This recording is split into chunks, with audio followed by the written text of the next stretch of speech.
मी कोटावर आलेलो आहे आणि गायक लोक गात आहेत. हेच मला सांगायचं आहे की गायक लोक गात आहेत की माझा भीम ह्या नोटावर टाय आणि कोटावर कसा शोभून दिसला असता हे गात आहे.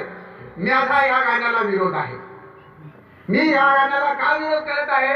कारण जर समजा ह्या नोटावर बाबासाहेब आले तर नोटाची अवस्था आता काय आहे?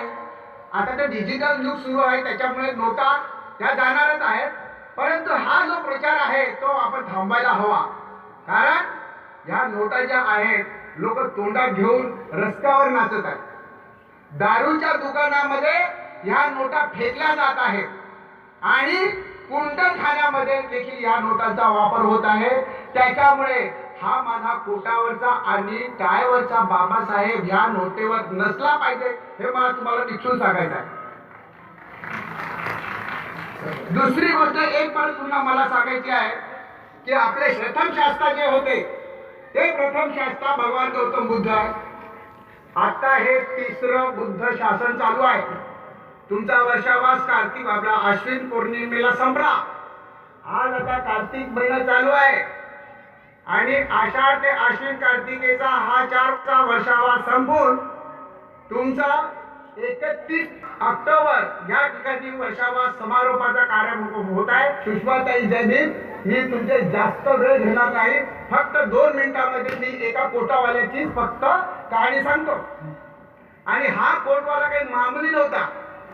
तो अमेरिकेचा राष्ट्रपती होता आणि त्याचं नाव होतं जॉन एफ केनेडी.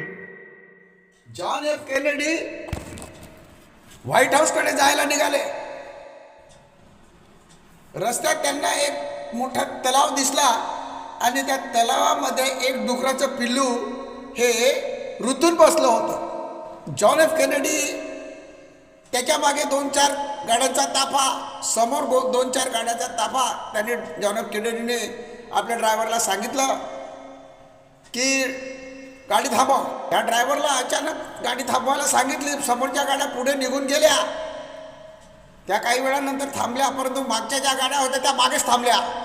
गाडी थांबल्यानंतर जॉन एफ केनेडी आपल्या गाडीतून उतरल्यानंतर ते धावत त्या डुकराच्या पिलाजवळ गेले. ते ऋतून बसलं होतं, चिखलात रुतलं होतं आणि ते चिखलात रुतलेलं डुकराचं पिल्लू त्यांनी असं हातात धरलं आणि त्याला असं बाहेर काढून मोकळ्या जागेवरती सोडलं. जॉन एफ केनेडीचे कपडे सर्व खराब झाले. त्याचा कोट खराब झाला, त्याचा टाय खराब झाला, त्याची पॅन्ट खराब झाली, त्याचे शूज देखील आहे की नाही चिखलामध्ये रुतलेले होते. थोडा ते झटकाडला आणि तसेच जाऊन परत पुन्हा गाडीमध्ये बसली आणि ड्रायव्हरला सांगितलं जाऊ दे, गाडी पुढे गेला. ऑफिसमध्ये जाऊन पाहत होतो काय जॉन एफ केनेडी आपले चिखलाने भरलेले. आता चिखलाने भरलं म्हटल्यानंतर मला सावित्रीमाईची आठवण होत आहे. या सावित्रीमाई देखील आहे की नाही चिखलानं शेणानं माखलेली साडी परिधान करून आपल्या क्लासमध्ये जात होत्या. क्लासमध्ये ती साडी बदलवत होत्या आणि मला दुसरी साडी नेसून पोरांना त्या मुलींना शिकवायला येत होत्या वर्गामध्ये. तुम्हाला हे सर्व माहिती आहे. पण जॉन एफ केनेडी अमेरिकेचा राष्ट्राध्यक्ष, त्याचा कोट भरलेला, शूज भरलेले, पॅन्ट भरलेले, टाय इकडे तिकडे लटकलेली. लोकांना आश्चर्य वाटलं. लोकांनी सांगितलं साहेब तुम्ही काय केलंय? ड्रायव्हरला विचारलं का रे असं काय झालं? तर म्हणाले नाही घडलेली सर्व घटना त्यांनी सांगितले ड्रायव्हरने. आणि मग तू काय करत होता? अरे मी पण करत होतो, केलंच असतं, पण मी त्या डुकराला बाहेर काढलं असतं. मला टाकून गेले आणि त्या डुकराला त्या चिखलातून काढलं. आता जॉन एफ केनेडीने जर समजा एक फायर ब्रिगेडला फोन केला असता तर सगळी फायर ब्रिगेड आहे ना तिथं आली असते आणि त्या डुकराला वाचवलं असतं. पण तितक्यात जर समजा वेळ निघून गेला असता तर ते डुकराचं पिल्लू मेल्यानंतर काय? पण नाही, तसं नाही. मला त्याचं कारण वेगळं आहे. ते डुकराचं पिल्लू तिथे विवळत होतं. त्या विवळण्याचा आवाज मला ऐकायला येत नव्हता, परंतु ते जे पुढ्या मारत होता, जीव वाचवायचा प्रयत्न करत होता, ते पाहून मला अतिशय दुःख झालं की ह्याचा जीव आता जातो. आणि हे मला झालेलं दुःख तुम्ही कोणीही दूर करू शकत नाही. दुःख हे स्वतःलाच निरसन करावं लागतं. मोठी गोष्ट आहे. दुःख होतं, दुःखाची कारणं अनेक असतील. जॉन एफ केनेडीचं कारण वेगळं आहे. डुकराचं पिल्लू आहे, डुकराच्या पिल्लाचा जीव आहे. भगवंतांनी सांगितलेलं आहे तुम्ही जीवाची हत्या करू नका. भगवंताचा तो त्या काळचा विचार या आधुनिक काळात देखील जॉन एफ केनेडीच्या मनामध्ये आला. का आला? कारण की आपण माणसं आहोत. माणसाने माणसासारखा विचार केला पाहिजे. माणसाने माणसाला माणसाप्रमाणे वागवलं पाहिजे. जगा आणि जगू द्या ही गोष्ट खरी आहे, परंतु त्याच्याही पुढे बुद्ध जाऊन असे म्हणतात की जगण्यासाठी मदतही करा.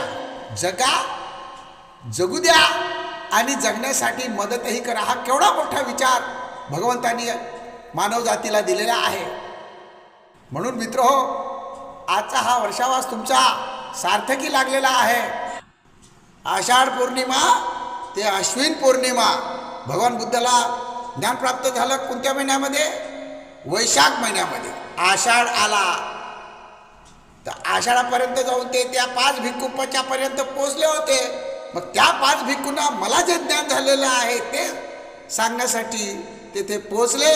तिथे पोचल्यानंतर काय झालं, त्या उपासकाला ह्या सगळ्या गोष्टी माहिती आहेत. मित्रांनो, तुम्ही या वर्षावासाच्या निमित्ताने, वर्षाच्या समाप्तीच्या निमित्ताने मला या ठिकाणी बोलवलं, हे मला स्पृहणीय आहे.